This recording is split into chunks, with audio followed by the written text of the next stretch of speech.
পাথরের কোনো জানালা নাই, কোনো দরজা নাই, একেবারে আটকানো। ওই পাথরের মধ্যেও কোনো মানুষের যদি কোনো আমল থাকে, কিয়ামতের দিন সেই আমল হাজির করবে কে?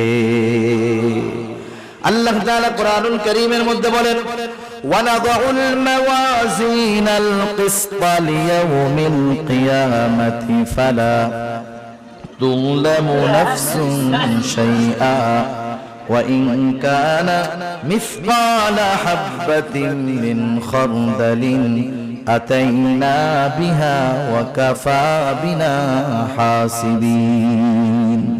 আল্লাহ তাআলা বলেন, আমি কিয়ামতের দিন ইনসাফের বিচারালয় কায়েম করব, ন্যায় বিচারের আদালত কিয়ামতের দিন আমি আল্লাহ কায়েম করব।